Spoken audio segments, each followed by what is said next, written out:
కూడి వచ్చిన పరిశుద్ధులైన వారికి మన ప్రభు క్రీస్తు యేసునామములో వందనాలు తెలియజేస్తున్నాము. ఆ నగరంలో భాగంగా దేవుని సందేశాన్ని మనం ఆలకిద్దాం. పరలోకమందున దేవుడు భూమి మీద ఒక రాజ్యాన్ని స్థాపించడానికి సంకల్పించాడు. భూమి మీద ఒక రాజ్యాన్ని స్థాపించడానికి సంకల్పించాడు. దానియేలు గ్రంథము 2వ అధ్యాయము 44వ వచనంలో, దానియేలు గ్రంథము 2వ అధ్యాయము 44వ వచనంలో ఇలాగ రాయబడింది. దానియేలు ప్రవక్త ద్వారా ఈ సమాచారాన్ని నెబుకద్నెజరు అని బబులోను రాజుకు తెలియజేస్తూ ఉన్నాడు దేవుడు. దానియేలు గ్రంథం 2వ అధ్యాయం. ఆ రాజుల కాలంలో పరలోకమందున్న దేవుడు ఒక రాజ్యమును స్థాపించును. దానికి ఎన్నటికీ నాశనం కలగదు. ఒక రాజ్యమును స్థాపించేది దేవుడు. ఏమి స్థాపిస్తాడు? రాజ్యాన్ని స్థాపిస్తాడు. ఆ రాజ్యము శాశ్వతమైనది, నాశనం లేనిది అన్నమాట. శాశ్వతమైన రాజ్యాన్ని దేవుడు స్థాపించబోతున్నాడు అని దానియేలు ప్రవక్త నెబుకద్నెజరు రాజుకు తెలియజేశాడు. 3వ సమాచారం అక్కడే. దేవుడు స్థాపించే రాజ్యము, దాన్ని ఒకరు పొందాలంటే దాన్ని తెలుసుకొని పొందాలి. దాన్ని పొందిన వారికి తప్ప మరెవరికి అది చెందదు అన్నాడు. ఒకడు ఇష్టపూర్వకంగా ఆ రాజ్యంలో ప్రవేశించాలి. ఇష్టపూర్వకంగా వచ్చిన వారు ఆ రాజ్యాన్ని పొందుకుంటారు అని దేవుడు దానియేలు ప్రవక్త ద్వారా తెలియజేస్తూ ఉన్నాడు. ఎందుకంటున్నాడు? దాన్ని పొందిన వారికి తప్ప మరెవరికి, ఆ రాజ్యం దాన్ని పొందిన వారికి గాక మరెవరికి చెందదు. అది ముందు చెప్పిన రాజ్యములు, ముందు చెప్పిన రాజ్యములు మానవ రాజ్యములు, భౌతికమైన రాజ్యాలు. ముందు చెప్పిన రాజ్యములు పగలగొట్టి భౌతికమైన రాజ్యాలు. భౌతికమైన రాజ్యాలు ఏంటంటే బబులోను సామ్రాజ్యము భౌతికమైనదే. మాదీయ పారసిక సామ్రాజ్యము భౌతికమైన సామ్రాజ్యం. మాదీయ పారసిక సామ్రాజ్యము. ఆ తర్వాత వచ్చే గ్రీకు సామ్రాజ్యము భౌతికమైనదే. భౌతికమైన యుద్ధాలు, భౌతికమైన రాజ్య పరిపాలన ఉంటుంది. ఆ తర్వాత చివరిది రోమా సామ్రాజ్యం. ఈ రాజుల కాలంలో, ఏ రాజులు? రోమా రాజుల కాలంలో దేవుడు ఒక రాజ్యమును స్థాపించును. ఆ రాజ్యము శాశ్వతమైన రాజ్యం. ఆ రాజ్యము దాన్ని పొందిన వారికి తప్ప మరెవరికి చెందదు అని చెప్పేసి. తక్కిన రాజ్యాలు భౌతికమైన రాజ్యాలు. దేవుడు స్థాపించే రాజ్యము ఆత్మ సంబంధమైన రాజ్యం. ఆత్మ సంబంధమైన రాజ్యము.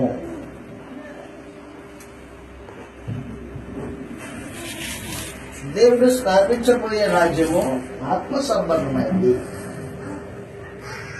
పూర్వము ఇశ్రాయేలు ప్రజలు దేవుని రాజ్య ప్రజలై ఉన్నారు. దేవుడు ఇశ్రాయేలుని తన రాజ్యముగా ధర్మశాస్త్రం అనే చట్టాన్ని ఇచ్చి వారితో ఒప్పందం చేసుకున్నాడు. దేవుని రాజ్య ప్రజలు పూర్వం ఎవరంటే, పూర్వము ఇశ్రాయేలీలు. నిర్గమకాండము 19వ అధ్యాయము 5వ వచనంలో ఇలా రాయబడింది. దేవుని రాజ్యము దేవుడు ఏలుబడి చేసే రాజ్యం. దేవుని పరిపాలన సాగే రాజ్యం. ఈ బబులోను సామ్రాజ్యం కానీ, మాదీయ పారసీక సామ్రాజ్యం కానీ, గ్రీకు సామ్రాజ్యం కానీ, రోమా సామ్రాజ్యం కానీ, ఈ సామ్రాజ్యాలలో మనుషులు పరిపాలన చేశారు. మనుషులు పరిపాలన చేశారు. భౌతికమైన సింహాసనాలు ఉన్నాయి. ఇశ్రాయేలీయుల్ని దేవుడు తన ప్రజలుగా స్వీకరించినప్పుడు కూడా ఇశ్రాయేలీయులు దేవుని రాజ్య ప్రజలు. నిర్గమకాండం 19వ అధ్యాయం 5వ వచనంలో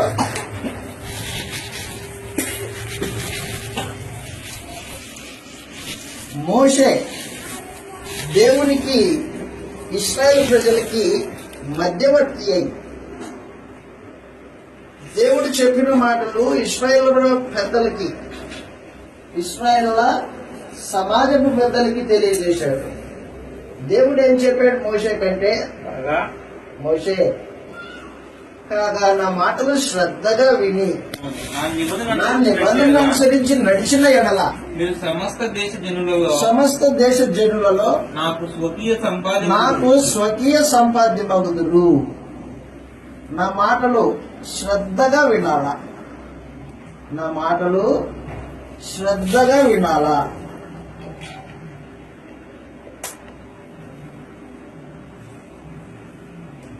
నా మాటలు శ్రద్ధగా విని నా నిబంధనను అనుసరించి నడిచిన ఎడల, నిబంధన, దేవుడు నిబంధన లేకోకుండా ఎవరితో కానీ సహవాసం చేయదు. ఆయన స్వభావం అది. నిబంధన లేకోకుండా దేవుడు ఎవరిని కానీ సహవాసం చేయడు. నిబంధన లేకుండా ఎవరినే కానీ తన వాణిగా స్వీకరించాడు ఆయన. ఇశ్రాయేల్ ప్రజల్ని తన ప్రజలుగా చేసుకోవడానికి వారితో నిబంధన ఏర్పాటు చేసి పెట్టాడు. నా నిబంధనను అనుసరించి నడిచిన ఎడల వారు నాకు స్వకీయ సంపాద్యము, స్వకీయ అంటే సొంతైన, సమస్త దేశ జనులలో నాకు స్వకీయ సంపాద్యము అగుదురు. సమస్త భూమి నాదే కదా. మీరు నాకు యాజక రూపమైన రాజ్యంగాను, మీరు యాజక రూపమగు రాజ్యంగాను, పరిశుద్ధమైన జనముగాను ఉందని, యాజక రూపమైన రాజ్యంగాను, పరిశుద్ధ జనం, ప్రత్యేకింపబడిన జనంగా ఉంటారు అని చెప్పుము. మాటలు ఇవే. నీవు ఇశ్రాయేలుతో పలకవలసిన మాటలు ఇవే, పరిశుద్ధ జనం. కాబట్టి దేవుడు ఇశ్రాయేలుని పూర్వము తన రాజ్య ప్రజలుగా స్వీకరించాడు.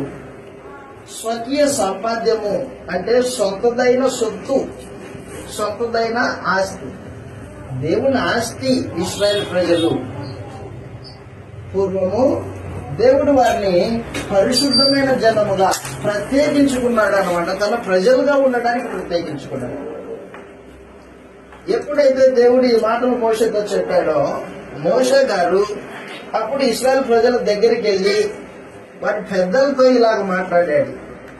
దేవుడు సెలవిచ్చిన మాటలన్నీ ఇశ్రాయేలీయుల సమాజపు పెద్దల దగ్గరికి వెళ్ళి మోషే చెబితే, మోషే చెప్పిన తర్వాత ఆ జనులందరూ ఏకీభవించి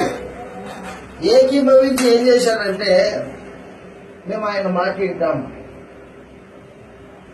ఆయన ప్రజలుగా బ్రతుకుతాం, మేము ఆయన్ను సేవిస్తాం అని ఒప్పుకున్నారు అన్నమాట.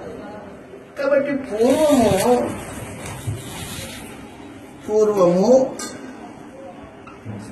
దేవుడు ఇశ్రాయేలీయులకు రాజు. దేవుడు ఇశ్రాయేలీయులకు రాజు. ఇశ్రాయేలీయులు దేవుని రాజ్య ప్రజలు. దేవుని రాజ్య ప్రజలు. 3, దేవునికి దేవుని రాజ్య ప్రజలకి మధ్యలో చట్టం ఉండాలి. రాజుకి రాజ్య ప్రజలకి మధ్యలో ఒక చట్టం. ఆ చట్టము ధర్మశాస్త్రము, రాజ్యాంగ చట్టం. రాజ్యాంగ చట్టము, ధర్మశాస్త్రము. రాజు ధర్మశాస్త్రాన్ని అనుసరించి ఆయన పరిపాలన చేస్తూ ఉంటాడు. చట్టము వారి క్షేమం కొరకే ఇచ్చాడు, వారి మేలుల కొరకే దేవుడు చట్టాన్ని ఇచ్చాడు. ప్రజలు ఈ చట్టాన్ని అనుసరించి నడుస్తూ ఉండాలా. పూర్వం ఇశ్రాయేలీయులకి దేవుడు రాజు అన్నమాట. ఈయన పరలోకమందున్నాడు. ఇశ్రాయేల్ ప్రజలు ఎక్కడున్నారు? భూమి మీద ఉన్నారు. ఆయనేమో పరలోకంలో సింహాసనాసీనుడు, మహోన్నతుడు. ఆయన ప్రజలు భూమి మీద ఉన్నారు. అయితే పరిపాలనలో ఏదైనా లోటు చేస్తాడా? లోటు చేయడు. ఇశ్రాయేల్ ప్రజల్ని ఎప్పుడైతే తన ప్రజలుగా స్వీకరించాడో వారిని ప్రత్యేకంగా చుట్టూ ఉన్న జనాంగం కంటే గొప్పగా వారిని నడిపించాడు. దేవుడు రాజుగా, ఇశ్రాయేల్ ప్రజలు ఆయన రాజ్య ప్రజలై కొనసాగుతూ ఉన్నారనమాట. కొనసాగుతూ ఉన్నప్పుడు దేవుడు ఇశ్రాయేల్ ప్రజలు తన స్వకీయమైన సొత్తు కాబట్టి వారి కోసం ఒక ప్రత్యేకమైన కార్యక్రమం జరిగించాడు. ఏ జనాంగమే గాని, మానవ జాతిలో ఎవడే గాని ఆకాశపు మన్నా తినినవాడు కాదు. కానీ ఇశ్రాయేల్ ప్రజల కొరకు దేవుడు ఆకాశం నుండి మన్నా కురిపించాడు. ఎన్ని సంవత్సరాలు?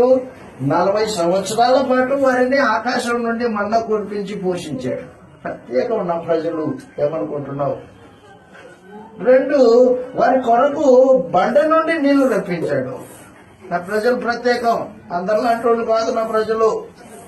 నేను పరలోకపు రాజుని, నా ప్రజలు ప్రత్యేకమైన వాళ్ళు అని వారి కొరకు ప్రత్యేకమైన ఆశ్చర్యకరమైన కార్యక్రమాలు జరిగించాడు దేవుడు. ఇశ్రాయేలుని తన ప్రజలుగా స్వీకరించిన తర్వాత దేవుడు వారి మధ్యలో మహోన్నతుడిగా, రాజుగా వెలుగొందాడు.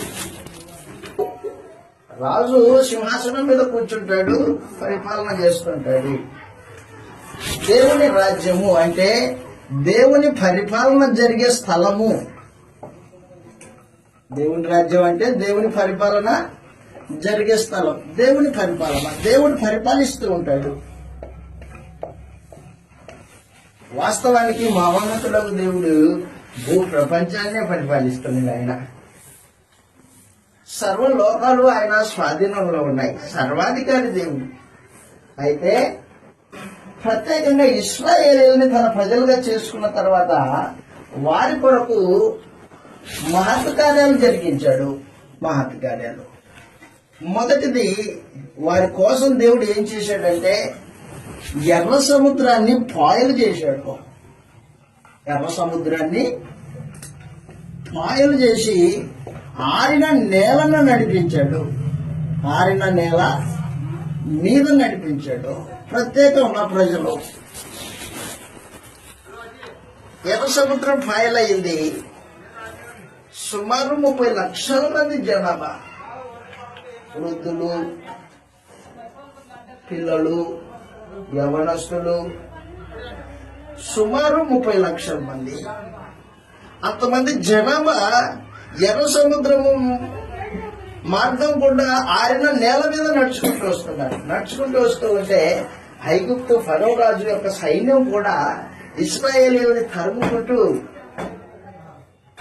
ఎర్ర సముద్రంలో గుండా నడవడానికి ఆలోచన చేశారు.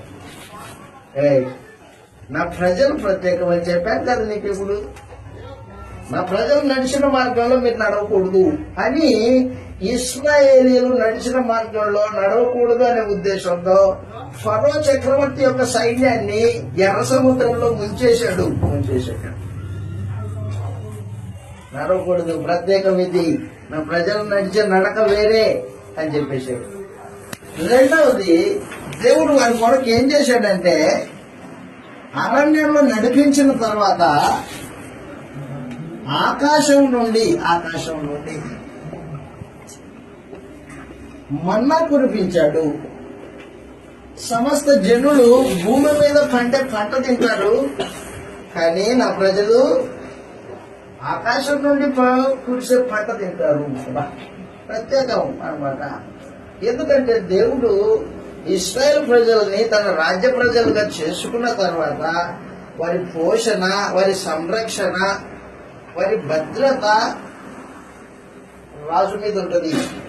కాబట్టి దేవుడు రాజు కాబట్టి వారిని పోషిస్తున్నాడు, వారిని సంరక్షిస్తున్నాడు, మన్నా కురిపించి సంరక్షిస్తున్నాడు. తాగడానికి నీళ్లు కావాలి కాదు, ఏం చేస్తాడంటే అద్భుతం చేస్తాడు. బండ నుండి నీళ్లు రప్పించాడు. బండ నుండి నీళ్లు రప్పించి వారి దాహార్తిని తీర్చాడు అనమాట. చదువుతాం ఇలా రాయబడింది ద్వితీయోపదేశ కాండంలో, ద్వితీయోపదేశ కాండము 8వ అధ్యాయం. దేవుడు తన రాజ్య ప్రజలైన ఇశ్రాయేలీలను పరిపాలన చేసే రాజు. వారి పోషణ, వారి యొక్క సంరక్షణ, వారి భద్రత ఆయన స్వాధీనం. 3వ వచనం నుండి చదువుతాం. ద్వితీయోపదేశ కాండం 8వ అధ్యాయం 3వ వచనంలో,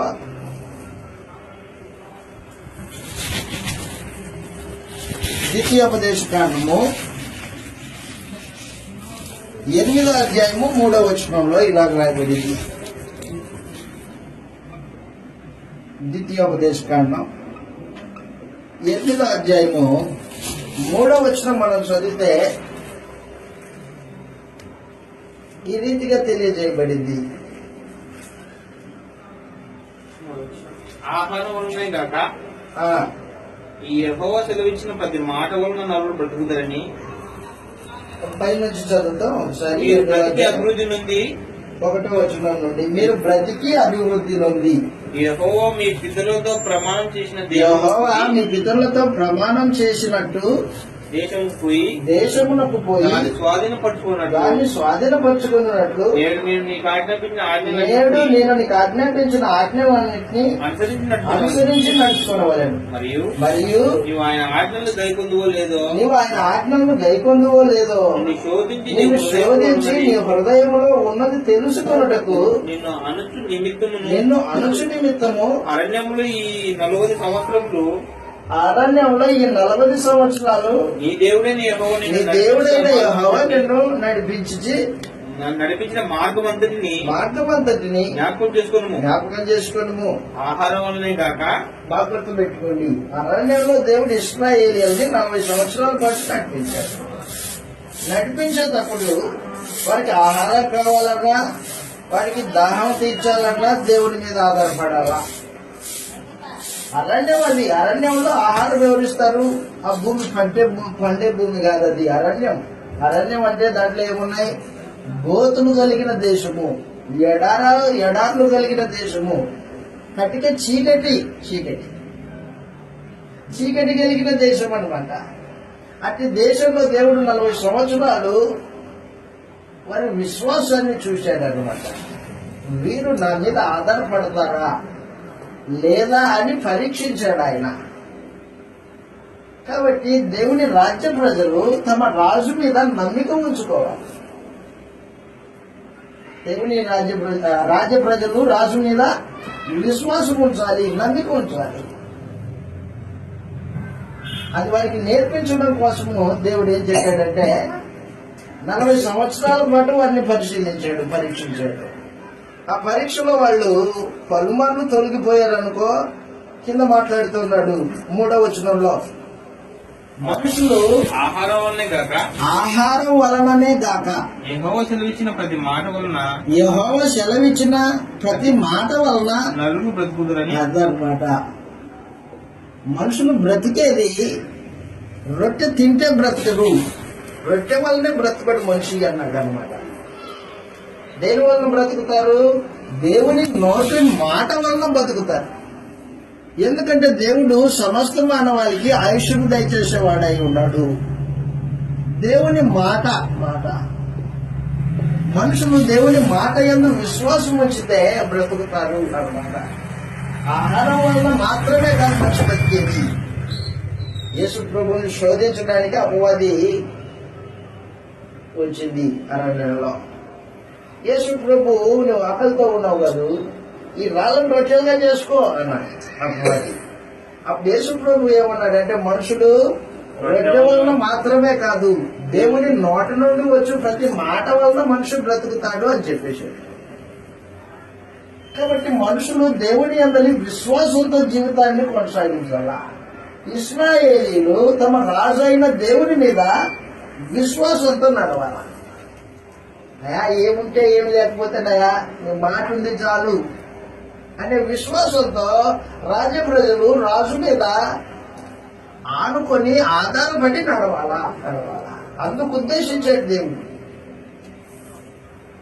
వాళ్ళది తెలుసుకుంటారని వాడి హృదయం నుండి ఎదురు చూశాడు దేవుడు.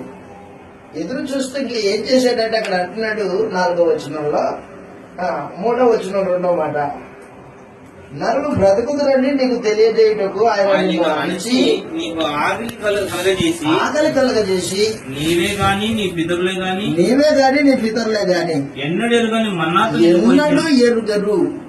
నీ పితరులు ఎప్పుడే మన్నాను చూడలా. నీవు కూడా పుట్టినప్పటి నుంచి నువ్వు ఎప్పుడు చూడలేదు మన్నా ఇశ్రాయేలు, కానీ నిన్ను మన్నాతో పోషించాను అన్నాడు. మన్నా అంటే కొత్తిమీర గింజల్లాగా ఉంటాయి, అవి గింజలు అన్నమాట. ఈ గింజలు దంచుకొని పిండి చేసుకొని రొట్టె చేసుకోవాలా. కాబట్టి దేవుడు మన్నా కురిపించి వాటిని పోషించాడు.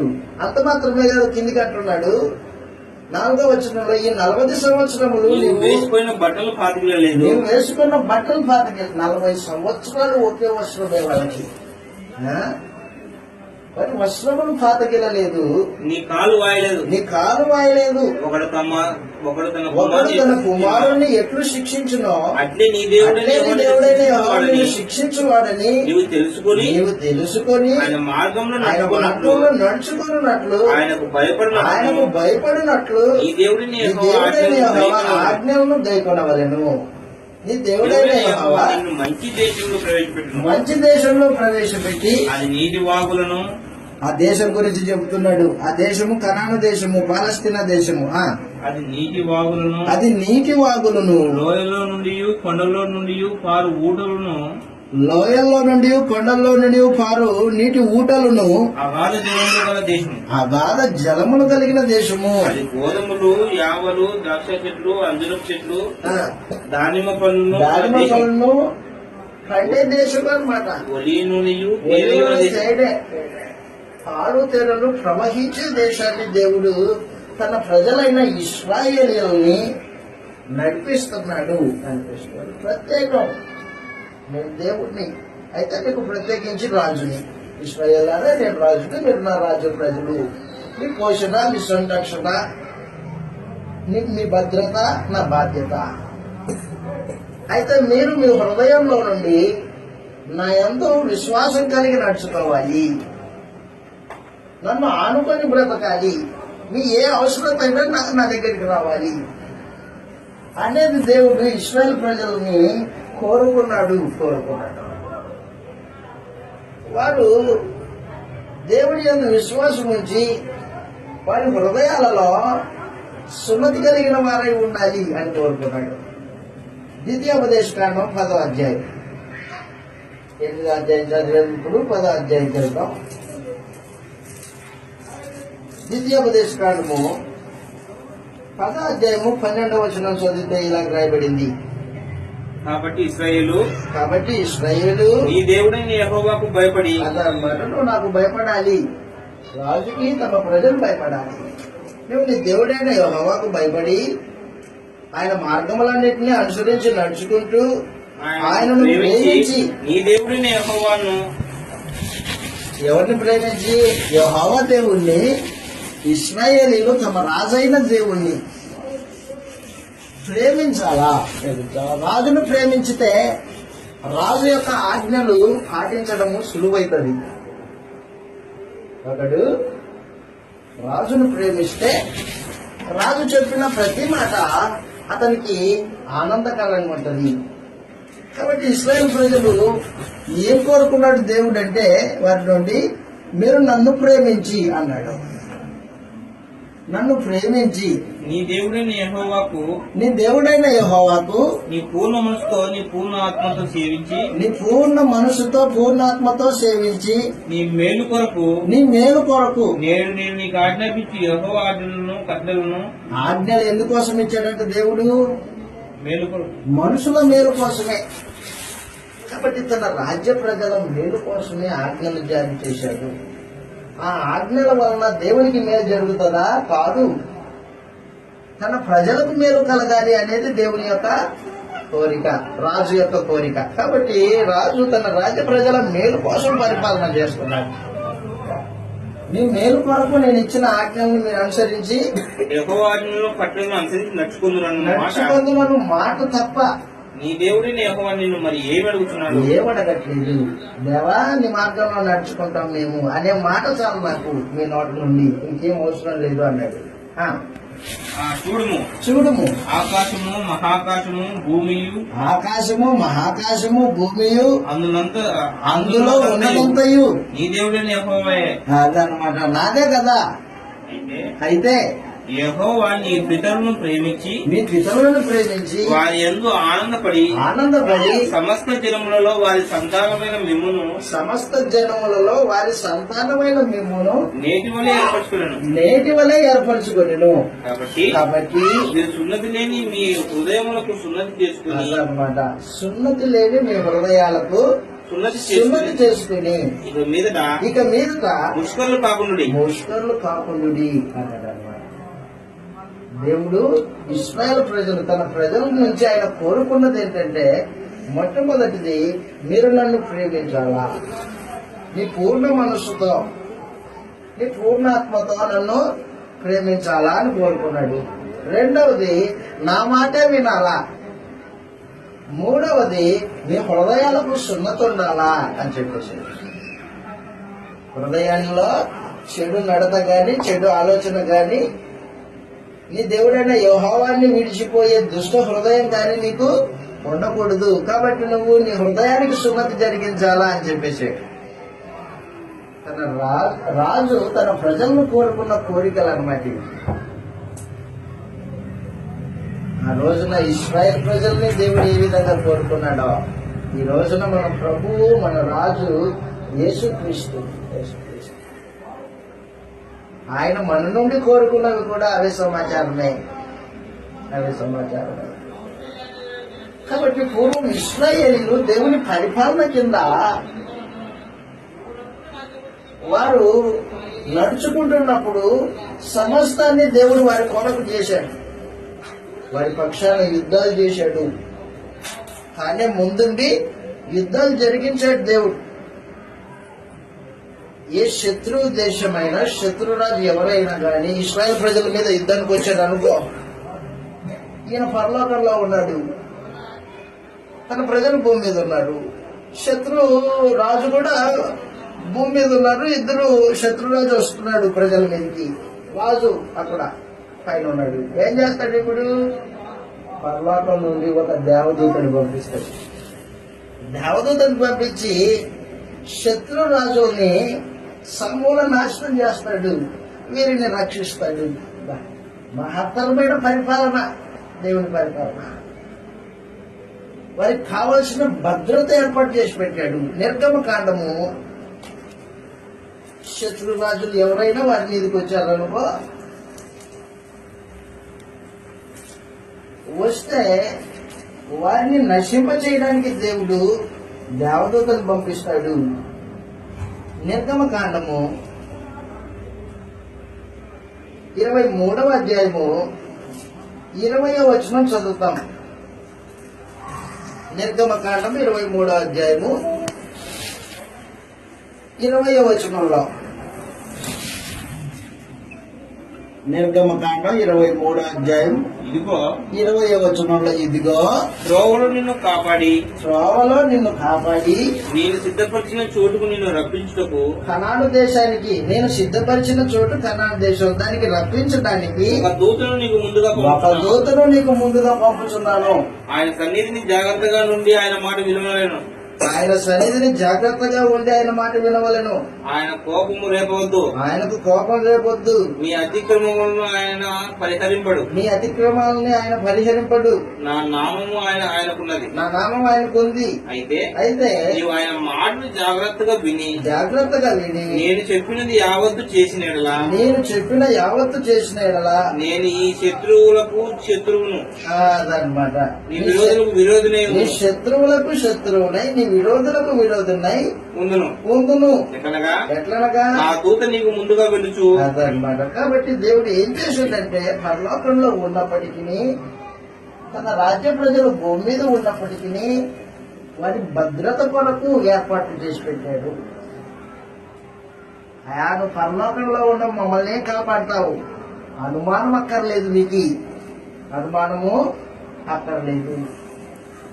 మీ శత్రువు నా శత్రువుగా భావిస్తాను. ఎందుకు? మీ రాజును నేనే. మీ విరోధులకి నేను విరోధిని అవుతాను. ఎందుకు? మీ రాజు నేను. మిమ్మల్ని భద్రపరిచే బాధ్యత, కాపాడే బాధ్యత నాది. కాబట్టి అరణ్యంలో 40 సంవత్సరాల పాటు వారిని కాపాడి భద్రపరిచి కనాను దేశంలోనికి తీసుకొని వచ్చి వారిని భద్రపరిచాడు. వారికి ఒక రాజ్యాంగ చట్టం ఇచ్చాడు. కాబట్టి దేవుడు రాజుగా ఉండి ఇశ్రాయేలు తన ప్రజలుగా ఉన్న దినాలలో ఆయన పరిపాలన అమోఘమైన పరిపాలన.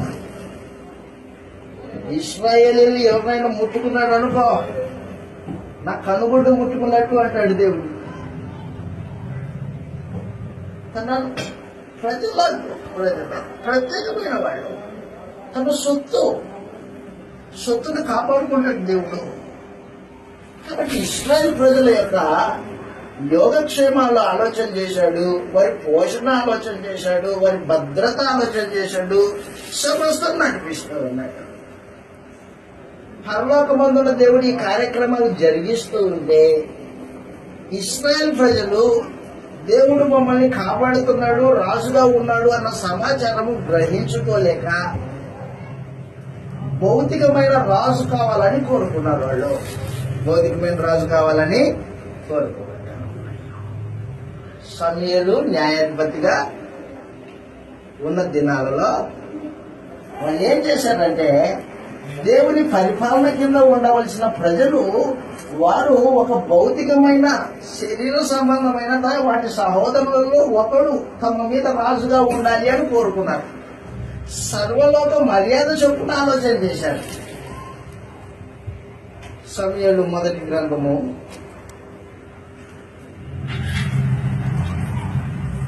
8వ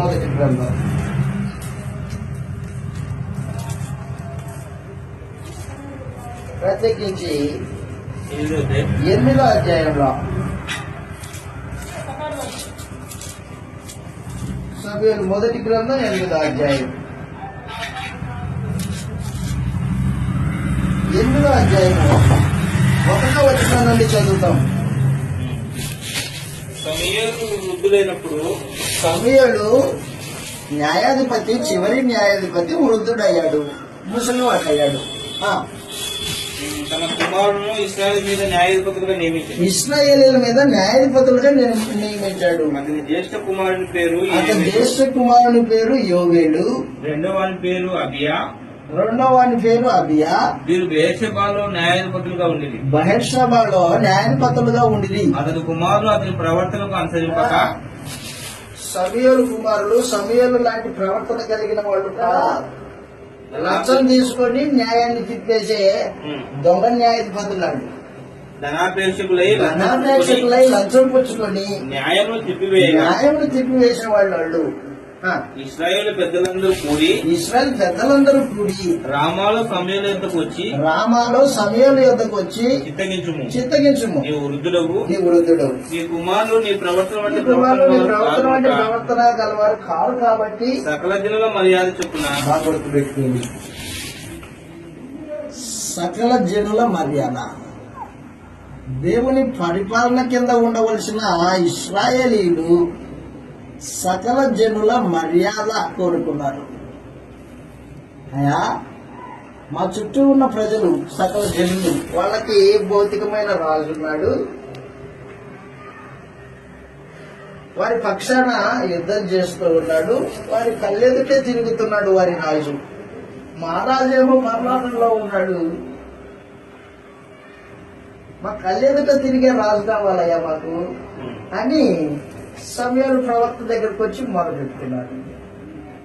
అంటే దేవుడు పరిపాలన, ఆయన సంరక్షణ, ఆయన పోషణ, ఆయన భద్రత వారికి అర్థం కాలా. ఈ రోజున క్రీస్తు యేసును మృతులలో నుండి లేపి రాజుగా నియమించి ఆత్మ సంబంధమైన రాజ్యంగా క్రీస్తు రక్తం చేత కడిగి పవిత్రపరుచుకున్న మనల్ని క్రీస్తు యొక్క పరిపాలన ఈ రోజున మనకు అర్థమైందా? ఆ రోజున దేవుడి పరిపాలన సాగిస్తూ ఉంటే ఇశ్రాయేలీయులు దాన్ని గ్రహించక భౌతికమైన మానవ మాత్రాన్ని రాజుగా కోరుకున్నారు. సర్వలోక మర్యాద చొప్పున మాకు ఒక రాజు కావాలయా అని కోరుకున్నారు. మీ రాజు దేవుడే కాదు, ఇలా గ్రహించలేదా మీరు? ఈ రోజున మన రాజు ప్రభు అయిన యేసు. ఆయన పరిపాలన విధానం ఏ విధంగా సాగుతుందో ఆత్మ సంబంధమైన వాతావరణము నీవు గ్రహించాలా. సంఘము దేవుని రాజ్యం అన్నమాట వాస్తవమే. సంఘానికి శిరస్సు, రాజు, అధిపతి యేసు ప్రభు అన్నమాట వాస్తవమే. నువ్వు బాప్తిస్మం పొందినప్పుడు యేసు రాజుగా అంగీకరించిన మాట వాస్తవమే. కానీ ఆయన పరిపాలన విధానం నీకు తెలిసి ఉండాలా. ఇశ్రాయేలు ప్రజలు దేవుడి పరిపాలన విధానం తెలియక నరమాత్రుడైన వాడిని తన సహోదరులలో ఒకరిని రాజుగా నియమించుకోవడానికి ఆలోచన చేశాడు. అప్పుడు దేవుడు బాధపడ్డాడు. సమూయేలు కన్నీరు గార్చాడు, ఏడ్చాడు. సమూయేలు ఏడిస్తే సమూయేలు ఏం ఏడుస్తున్నారు ఏంటి అని అడిగాడు. ఇశ్రాయేలు ప్రజలు నరమాత్రుడిని రాజుగా కావాలని కోరుకున్నారయ్యా. అవునా, మరి నువ్వెందుకు ఏడుస్తున్నావు? వాళ్ళు తృణీకరించింది నన్ను కదా, ఆ పరిపాలన కదా వాళ్ళు తృణీకరించింది, నీకెందుకు అన్నాడు. ప్రవక్త సమూయేలు దేవుని మనసు తన హృదయంలో ఉంది. అప్పుడు దేవుడు ఏం చేశాడంటే సమూయేలుని ఓదార్చి అవే ఏడ్చొద్దు, వాళ్ళు తృణీకరించిందండి.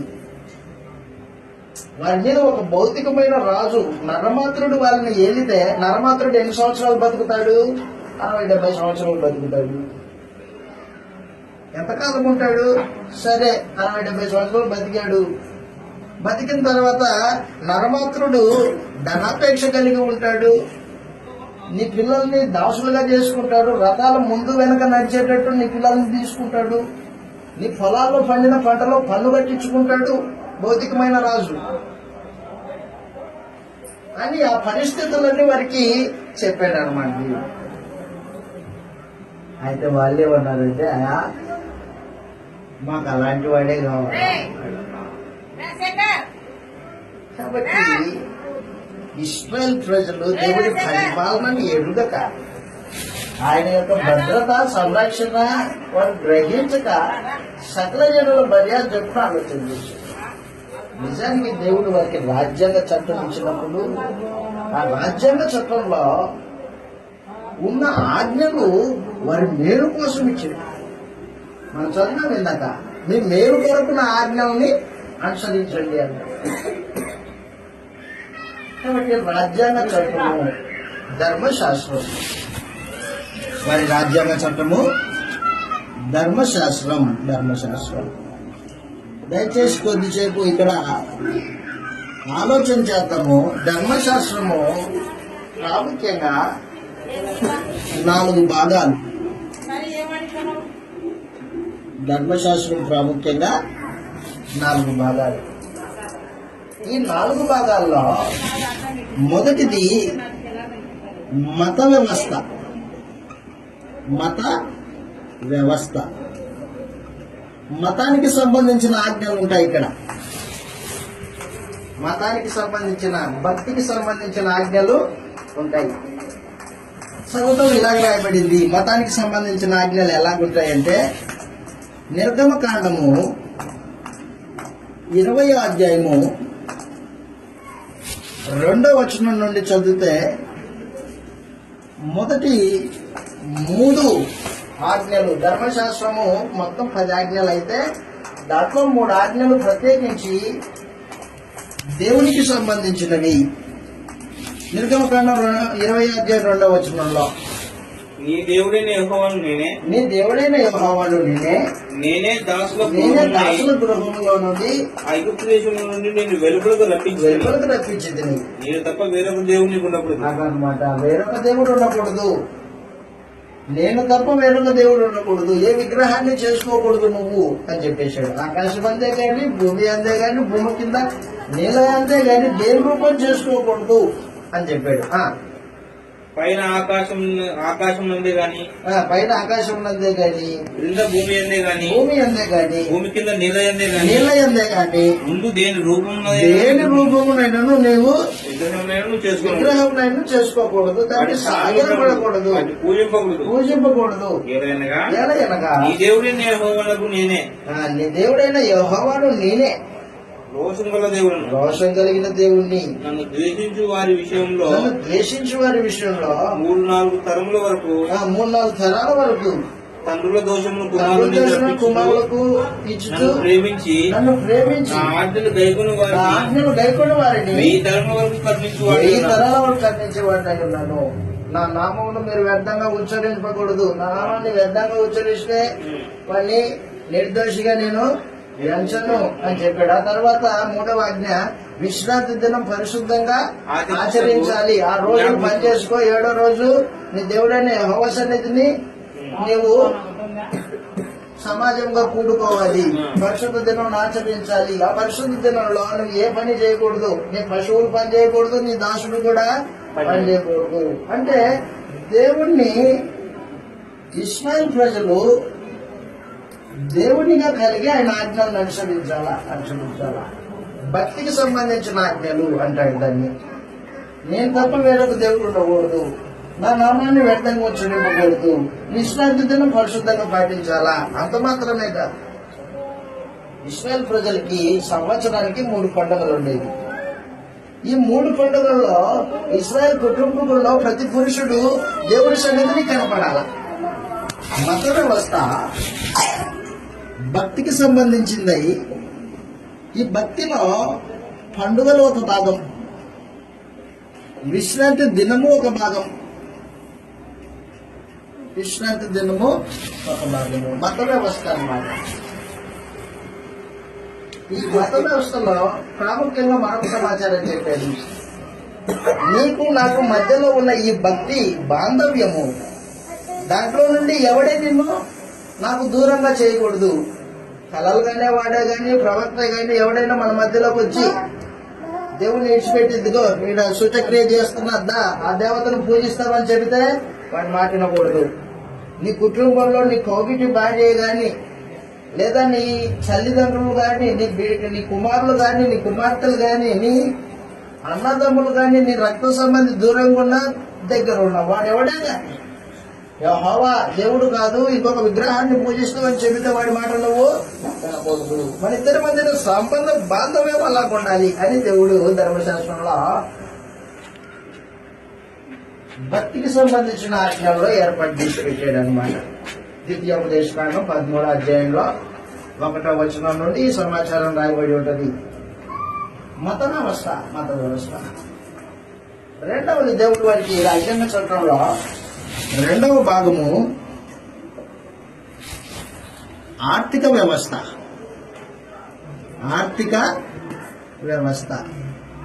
వారి కుటుంబాలు, వారి ఆర్థిక విధానం ఎలా ఉండాలి అని దేవుడు ధర్మశాస్త్రంలో ఏర్పాట్లు చేసి పెట్టాడు. నిర్గమకాండం 23వ అధ్యాయం 10వ వచనం చదువుతాం. 6 సంవత్సరములు నీ భూమిని ఇది. నిర్గమకాండము 23వ అధ్యాయము 10వ నుండి 6 సంవత్సరాలు నీ భూమిని విత్తి దాని పంట కూర్చుకోవాలి. 7వ సంవత్సరమున దాన్ని బీడు భూమిగా విడవలేను. ఏం చెప్తున్నాడు దేవుడు? 6 సంవత్సరాలు నీ పంటను పొలం పండించుకో, 7వ సంవత్సరం దాన్ని బీడు భూమిగా వదిలేయి అన్నాడు. ఎందుకు? 7వ సంవత్సరము ఆ బీడు భూమిని నేను పండిస్తా. అయితే ఆ పంట నీకు కాదు, ఆ పంట దేశంలో ఉన్న బీదలకి, పరదేశులకి. అంటే దేవుడు తన రాజ్యంలో బీదలను మొదలుకొని ధనవంతులైన వారందరికీ సమతుల్యంగా పరిపాలన చేసేవాడు ఆయన. బీదవాడి వాడి పరిస్థితి ఎదిగి వాడికి కావలసిన వసతులు ఏర్పాటు చేస్తాడు, ధనవంతుడికి వాడికి కావలసిన వసతులు ఏర్పాటు చేస్తాడు. మహత్తరమైన రాజ్యం, రాజు మహత్తరమైన రాజు, ప్రజలు మహత్తరమైన వాళ్ళు. ఆయన పరిపాలన మహత్తరమైంది, రాజ్యాంగ చట్టం గొప్పదైంది. ఈరోజున భూమి మీద ఉన్న చట్టాలన్నీ ఎక్కడి నుంచి వచ్చాయంటే ఇది ఈ ధర్మశాస్త్రంలో ఉన్న ఆజ్ఞలు తీసుకుని వాళ్ళు చట్టాలు రాసుకున్నారు. కాబట్టి దేవుని రాజ్యాంగ చట్టంలో మరి ఆర్థిక వ్యవస్థ చదువుతాం. ఇలాగ రాయబడింది ద్వితీయోపదేశ కాండము 26వ అధ్యాయం 11వ వచనంలో, నీవు నీ పంట పొలం పండిన తర్వాత దాని యొక్క ప్రథమ ఫలము యెహోవా సన్నిధికి తీసుకొని రావాలి అన్నాడు. 26వ అధ్యాయం ద్వితీయోపదేశ కాండం 26వ అధ్యాయం 11వ వచనంలో, 26వ అధ్యాయం 11వ వచనంలో, నీ దేవుడైన యెహోవా సన్నిధిని దాన్ని పెట్టి, ప్రథమ ఫలం తీసుకొని వచ్చి దాన్ని నీ దేవుడైన యెహోవా సన్నిధిని పెట్టి, నీ దేవుడైన యెహోవా సన్నిధిని నమస్కారం చేసి నీకును నీ ఇంటి వారికి నీ దేవుడిని యెహోవా దయచేసిన మేలులన్నిటి విషయంలో నీవును లేవీయులు ఎవరు? దేవుని మందిరంలో సేవ చేసే యాజకులు అన్నమాట. నీ దేశంలో ఉన్న పరదేశంలో సంతోషించవలెను అన్నమాట. నీవు లేవీయులు ప్లస్ నీ దేశంలో ఉండే పరదేశులు సంతోషించాలి. ప్రథమ ఫలం దేవుని సన్నిధికి తెచ్చి ఆ ప్రథమ ఫలము అందరికీ పంచాలా అన్నమాట. పంట పండించింది నువ్వే, మాట్లాడలేదు. కానీ పండించిన పంట దేవుని సేవకులైన యాజకులతోనూ పరదేశులైన వారితోనూ నువ్వు దాన్ని పంచుకోవాలా. మహత్తరమైన రాజ్యాంగ చట్టం అన్నమాట. మీ దేశంలో ఎవరైనా విధవరాలు ఉన్నారా? వాళ్ళని నువ్వు ఆదరించాలా. అనాథలైన వారు ఉన్నారా? వారిని ఆదరించాలా. నువ్వు ఎవరికైనా అప్పించావా? అప్పిస్తే నువ్వు వడ్డీ తీసుకోకూడదు అని మరి రాజ్యాంగ చట్టంలో వారి మేలుల కొరకు నేను కనికరం కలిగిన వాడిని, మీరును కనికరం చూపాలా. లేని వాడికి నీ దాంట్లో అప్పటికి తప్పియాలా. పెట్టుకొని అప్పు ఇవ్వకుండా మారకూడదు అన్నాడు. వడ్డీ తీసుకోకూడదు అన్నాడు. వడ్డీ తీసుకోకూడదు, అన్యుడి దగ్గర తీసుకో కానీ సహోదరుడి దగ్గర తీసుకోవద్దు అని మరి రాజ్యాంగ చట్టంలో వారి ఆర్థిక వ్యవస్థ గురించి మాట్లాడాడు. కాబట్టి ఈ రోజున మనకు కొత్త నిబంధన, క్రీస్తు యేసు రక్తం చేత చేయబడిన నిబంధన. మన రాజు యేసు ప్రభు ఆయన రాజ్యాంగ చట్టంలో ఆర్థిక వ్యవస్థ ఎలాగుంది, ఆయన రాజ్యాంగ చట్టంలో భక్తికి సంబంధించిన ఆజ్ఞలు ఏ రూపంలో ఉన్నాయి అనేది మనము కొత్త నిబంధన సంబంధంగా తెలుసుకుని ఉండాలి. తెలుసుకోవడం మాత్రమే కాదు, వాటిని అనుసరించి మనము బ్రతుకుతూ ఉండాలి. దేవుని రాజ్యం అంటే ఉత్త నోటి మాటలతో సంబంధించింది కాదది. పూర్వం ఇశ్రాయేలీలు వారి రాజు దేవుడు, ఇశ్రాయేలీలు దేవుని యొక్క రాజ్యం, వారికి రాజ్యాంగ చట్టం, ధర్మశాస్త్రం. ఈ ధర్మశాస్త్రంలో వ్యవస్థలు ఏర్పాటు చేసి పెట్టాడు. మత వ్యవస్థ బట్టి ఆర్థిక వ్యవస్థ రెండవది. మూడవది న్యాయ వ్యవస్థ. మూడవది న్యాయ వ్యవస్థ. ఆయన పరలోకంలో ఉంటాడు. ఆయన పక్షాన దేవుడు భూమి మీద న్యాయాధిపతులను ఏర్పాటు చేసి పెట్టాడనమాట. న్యాయాధిపతులు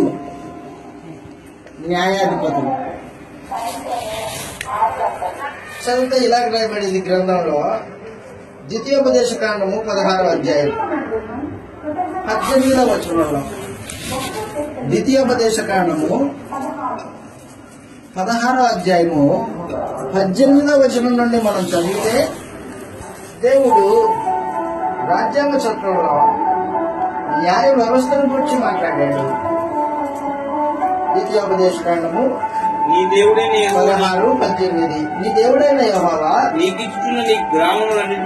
నీకిచ్చుచున్న గ్రామములన్నింటిలోను నీ గోత్రములకు న్యాయకులను నీవు ఏర్పరచుకున్నావు. నీ గోత్రములలో న్యాయాధిపతులను నాయకులను నువ్వు ఏర్పరచుకున్నావు. నువ్వు ఏర్పాటు చేసుకోవాలి. వారు న్యాయమును బట్టి జనులకు తీర్పు తీర్చాలి. నీవు న్యాయము తప్పి తీర్పు తీర్చకూడదు. పక్షపాతం చేయకూడదు. లంచం పుచ్చుకోకూడదు. లంచము నీతిమంతుల మాటలకు అపార్థం పుట్టిస్తుంది. నీవు జీవించి ఈ దేవుడిని ఇచ్చుచున్న దేశమును స్వాధీనపరచుకున్నట్లు కేవలం న్యాయమునే అనుసరించి నడుచుకోవాలి. అదిగో మీ గ్రామాలలో న్యాయాధిపతుల్ని నాయకుల్ని నియమించుకోవాలి.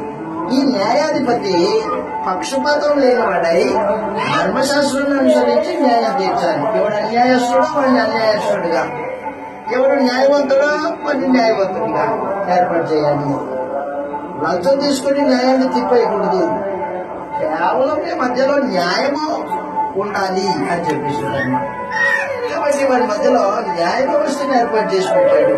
అంత మాత్రమే కాదు, న్యాయాధిపతిని తిడితే దేవుణ్ణి తిట్టినట్టు, న్యాయాధిపతిని తిడితే దేవుణ్ణి తిట్టినట్టు. నిర్గమకాండము 23వ అధ్యాయము 1వ వచనంలో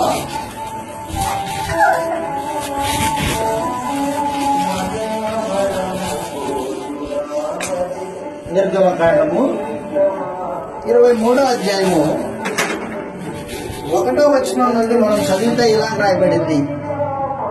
లేని వార్తను పుట్టింపకూడదు. అన్యాయపు సాక్ష్యము పలుకుటకై అన్యాయము అబద్ధపు సాక్ష్యం పలుకుటకు దుష్టునితో నువ్వు కలియకూడదు. దుష్కార్యం జరిగించుటకై సమూహాన్ని వెంబడించకూడదు. న్యాయం తిప్పివేయుటకు సమూహంతో చేరి వ్యాజ్యంలో సాక్ష్యం పలకూడదు. అదనమాట. అందరూ అన్యాయం వైపు నిలబడి ఉన్నారు. నువ్వు ఒక్కడివి పక్కన ఉన్నావు. నీవు పక్కన న్యాయం తరపునే ఉండాలే తప్ప ఆ సమాజంతో కలవకూడదు అన్నాడు అనమాట. వ్యాజ్యమాడేవాడు బీదవాడైనను పక్షపాతం ఉండకూడదు. నీ శత్రువుని ఎద్దైనను గాడిదైనను తప్పిపోతే అది నీకు కనబడితే అగత్యంగా దాన్ని తోలుకొని వచ్చి నీ సహోదరానికి అప్పగించాలా చాలా అన్నమాట. కాబట్టి దేవుడు ఇశ్రాయేలు ప్రజల మధ్యలో న్యాయ వ్యవస్థను ఏర్పాటు చేసి పెట్టాడు. దాన్ని అనుసరించి మనుషులు బతకాలి. ఈ రోజున కొత్త నిబంధనలో సహోదరుల మధ్య న్యాయం తీర్చడానికి కొత్త నిబంధన అపోస్తలుల బోధన ఏర్పాటు చేసి పెట్టారు. ఆ రోజున న్యాయపతులు ఉండేవాళ్ళు, ఈ రోజున న్యాయపతులు లేరు. కొత్త నిబంధన అపోస్తలుల బోధయే మనకు న్యాయాధిపతి అన్నమాట. బోధన ఏం మాట్లాడింది? నీ శత్రువు కొరకు ప్రార్థన చేయబడింది. శత్రువు నీ దగ్గరికి వస్తే వాడికి భోజనం పెట్టబడింది, వాడి దాహం తీర్చబడింది. మహత్తరమైన ఆత్మసంబంధమైన రాజ్యం. 4వది ధర్మశాస్త్రంలో 4వది విదేశీ వ్యవహారాలు. విదేశీ వ్యవహారాలు. విదేశీ వ్యవహారాలు. నీవు నీ చుట్టూ ఉన్న తక్కిన దేశాలతో నీవు సంబంధ బాంధవ్యాలు పెట్టుకోకూడదు. వారి పిల్లల్ని నీ పిల్లలకి వియమకూడదు. ఏమెందుకు? వారు విగ్రహారాధన చేసేవాళ్ళు, సున్నతి లేని వాళ్ళు. వారు నీ పిల్లల్ని విగ్రహాల వైపు తిప్పుతారేమో అని విదేశీ వ్యవహారాల గురించి దేవుడు మరి ధర్మశాస్త్రంలో ఆజ్ఞాపించాడు. ద్వితీయోపదేశకాండం 20వ అధ్యాయం.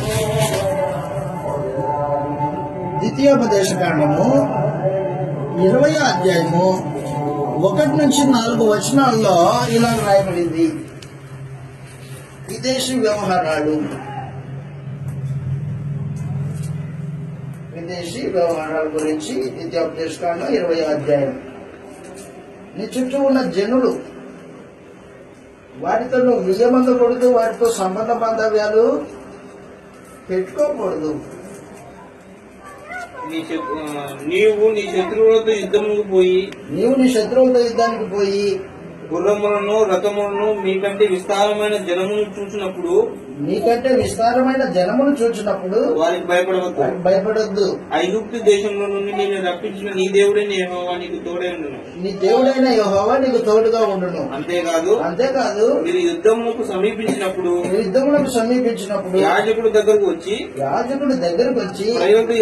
ప్రజలతో ఇలాగ చెప్పాలి. ఇశ్రాయేలులారా వినుడి. ఇశ్రాయేలు ప్రజలారా వినుడి. నేడు మీరు మీ శత్రువులతో యుద్ధం చేయటకు సమీపించున్నారు. మీరు మీ శత్రువులతో యుద్ధం చేయడానికి సమీపిస్తున్నారు. మీ హృదయమును జంకనీయకుడి. మీ హృదయాలు జంకనీయకుడి. భయపడకుడి.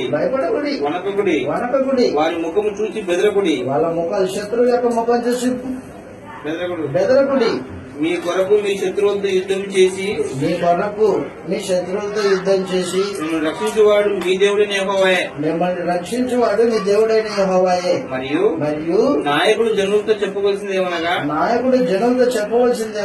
కొత్త ఇల్లు కట్టుకుని వాడు ఎవడైనా బలహీనుడిగా ఉంటే వాడు వెళ్ళిపోమని చెప్పు అని చెప్పేసాడు అనమాట.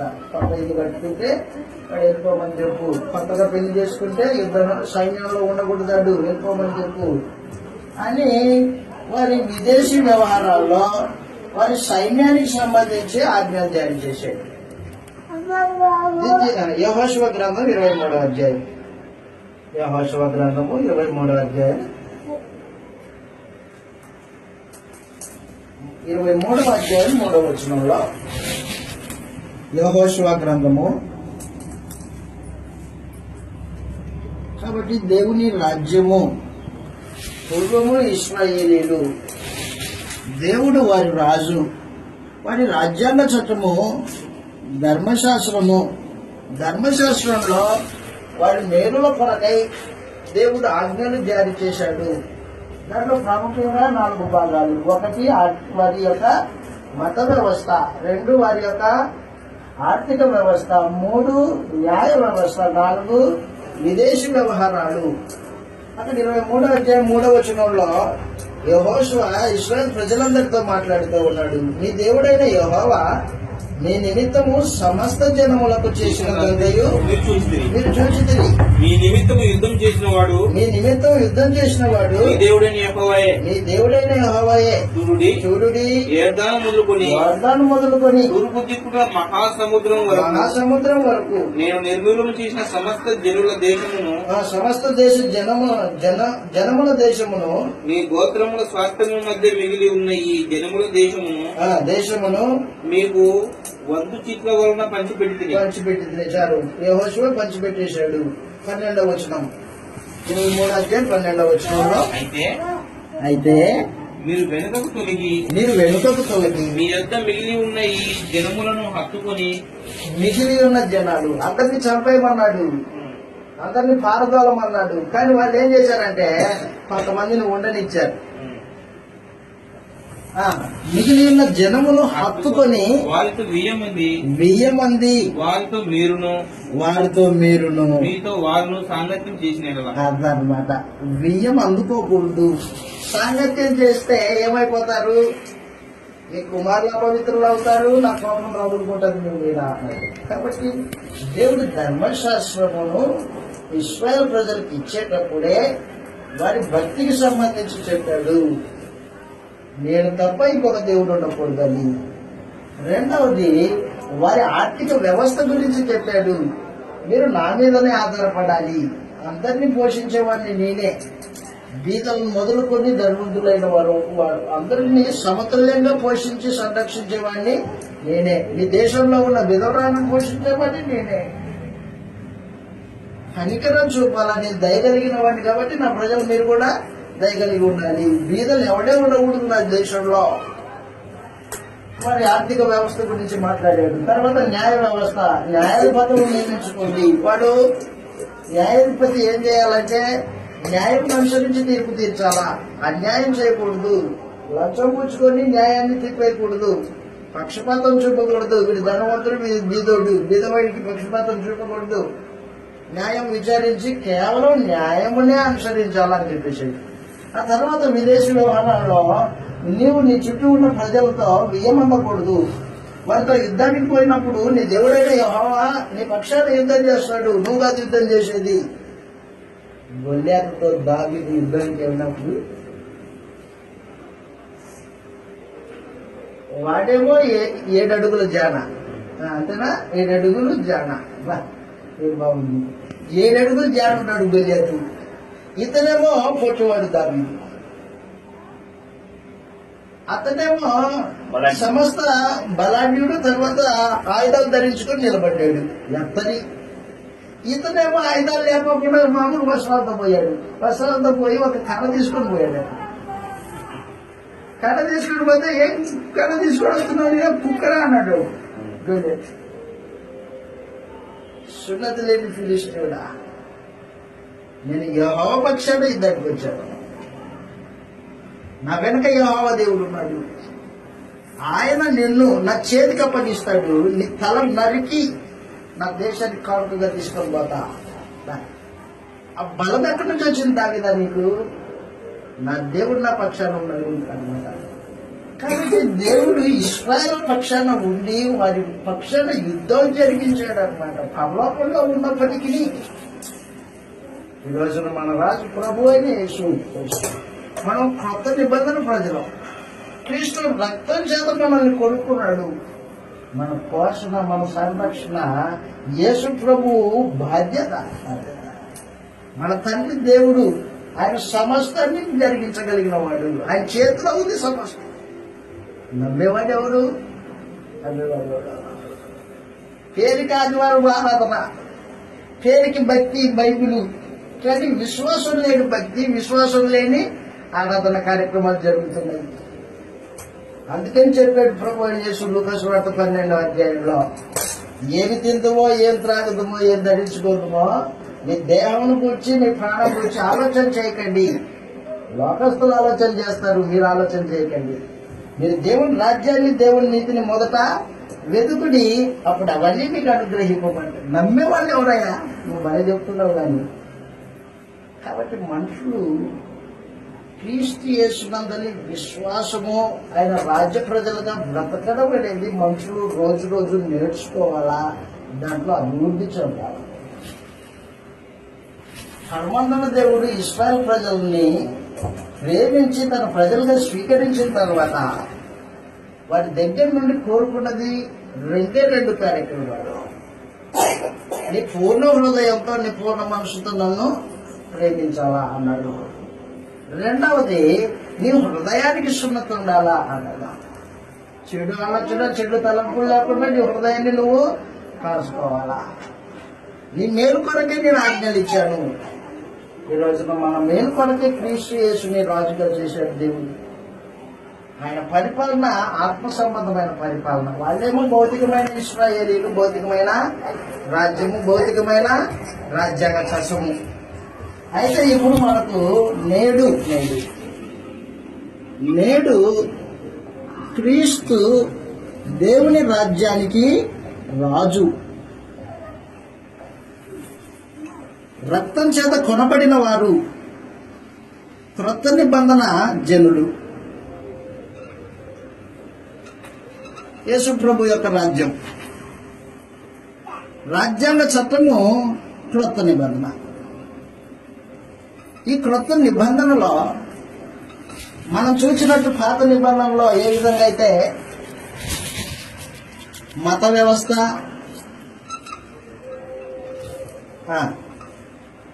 ఆర్థిక వ్యవస్థ, న్యాయ వ్యవస్థ, విదేశీ వ్యవహారాలు ఏ రీతిగా ఉన్నాయో క్రొత్త నిబంధనలో కూడా ఆ రీతిగా ఉన్నాయి. ప్రత్యేకించి మత వ్యవస్థ. నీ తండ్రి క్రొత్త నిబంధన జనులకు దేవుడు ఒకడే, ఆయనే తండ్రియగు యెహోవా. ఆయన తప్ప ఇంకొకరిని మనం పూజింపకూడదు, ఆరాధింపకూడదు. యెహోవాయే మన దేవుడు, ఒక్కటే దేవుడు మనకి. ఎఫెసీయులకు రాసిన పత్రిక 4వ అధ్యాయము, ఎఫెసీయులకు రాసిన పత్రిక 4వ అధ్యాయంలో మనకు దేవుడు ఒక్కడే, ఆయన తండ్రి, సమస్తం ఆయన మూలంలో కలిగను అని చెప్పేశాడు అపోస్తలుడైన పౌలు. ఎఫెసీయులకు రాసిన పత్రిక 4వ అధ్యాయం 4వ వచనం. శరీరం ఒకటే, సంఘం ఒకటే, ఆత్మయు ఒకటే. ఆ ప్రకారమే మీ పిలుపు విషయమైన ఒకటే నిరీక్షణ పిలువబడుతుంది. ప్రభు ఒకటే, యేసు ప్రభు ఒకటే, విశ్వాసం ఒకటే, బాప్తిస్మం ఒకటే. అందరికీ తండ్రి అయిన దేవుడు ఒకటే.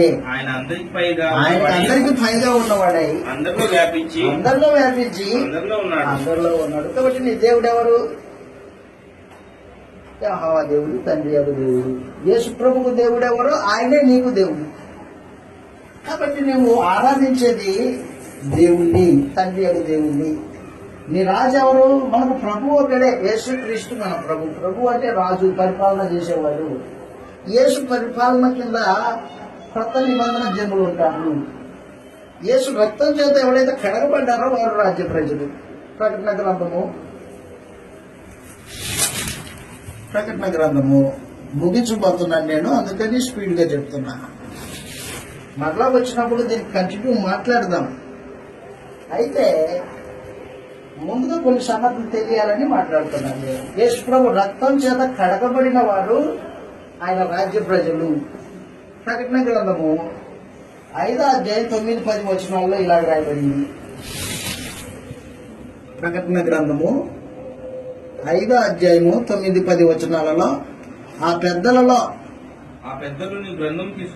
పెద్దలు యేసు ప్రభువుని గురించి, నీవు ఆ గ్రంథమును తీసుకొని యోగ్యుడవు, నువ్వు వధింపబడిన వాడవై నీ రక్తమిచ్చి ప్రతి వంశంలోనూ ఆయా భాషలు మాట్లాడే వారిలోను, ప్రతి ప్రజల్లోనూ, ప్రతి జనములోను దేవుని కొరకు మనుషులను కొని మా దేవునికి వారిని ఒక రాజ్యం గాను యాజకులు గాను చేసితివి గనుక కానీ. కాబట్టి యేసు ప్రభు రక్తం చేత కడగబడిన వారు దేవుని రాజ్య ప్రజలు. నేడు ఇదంతా పూర్వ పరిస్థితి చూసాం మనం. నేడు దేవుని రాజ్యము యేసు రక్తం చేత కడగబడిన వారే. ఆయా భాషలు మాట్లాడే ఎవరైనా కానీ యేసు రక్తాన్ని ఆశ్రయించాడా, పాపాలు కడుక్కున్నాడా, యేసుని రాజుగా అంగీకరించి బాప్తిస్మం పొందాడా, అయిపోయింది, రాజ్యంలో ప్రవేశించాడు, కొత్త జన్మ ఎత్తాడు అన్నమాట. కొత్త జన్మ ఎత్తిన వాడు క్రీస్తు రాజ్యసభ్యుడు అవుతాడు. క్రీస్తు రాజ్యసభ్యుడు ఎప్పుడైతే అవుతాడో అప్పుడు అతనికి దేవుడు తండ్రి అవుతాడు. దేవుడు తండ్రి ఎప్పుడైతే అయ్యాడో అప్పటి నుంచి వారి ఆర్థిక పరిస్థితులు దేవుని స్వాధీనం. నువ్వు ఎప్పుడైతే బాప్తిస్మం పొందావు అప్పుడు దేవుని కుటుంబంలోకి ప్రవేశించావు. కుటుంబంలో ఉన్న వారందరూ సహోదరులు, వీళ్ళందరికీ తండ్రి దేవుడు. దేవుడు ఏం చేస్తుంటాడంటే తన పిల్లల్ని వారి అవసరతలు తీరుస్తూ ఉంటాడు. ఆర్థిక వ్యవస్థ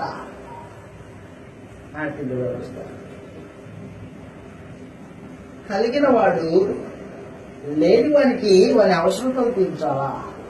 రాజ్యాంగ చట్టం. కలిమిలో నుండి లేమిలోనికి ప్రేమ దారు పొంగాల. పైనుంచి దారి పొందుతుంది అంట. ధనవంతుడైన వాడు ధనం మీద ఆధారపడకూడదు. ధనమును ఇతరులతో పంచుకుని తమ ధనములో పాలుభాగస్తులుగా చేయాలి. అంతేగాని కూర్చుకునేవాడు స్వార్థపరుడు దేవుడి రాజ్యంలో ఉండలేడు.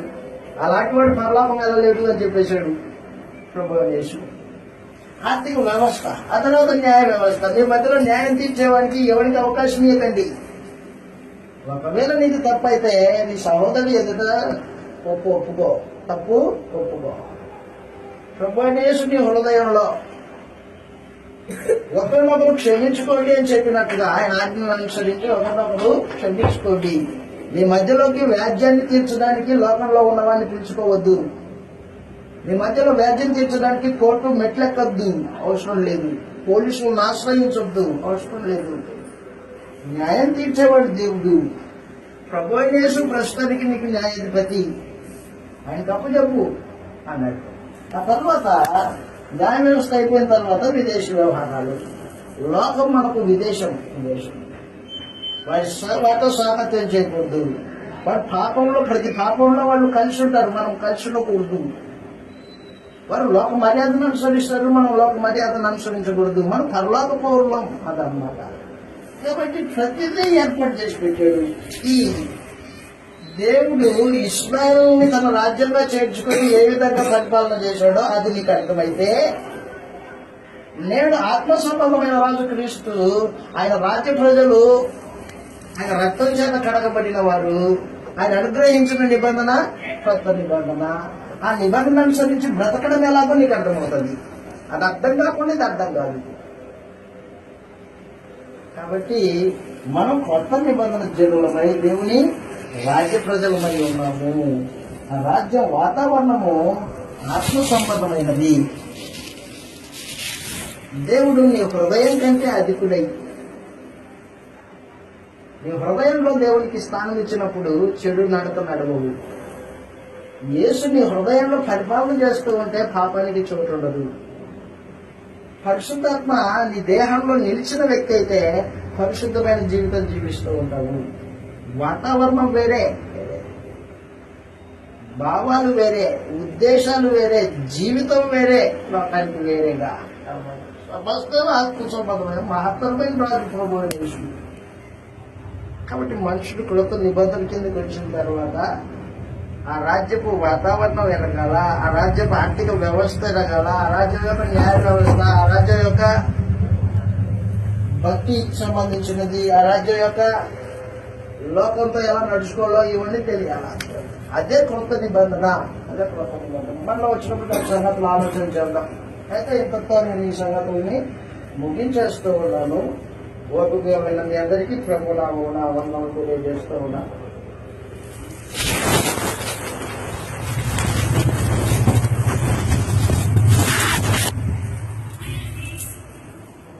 మరి చెప్పండి వాక్యం చేసి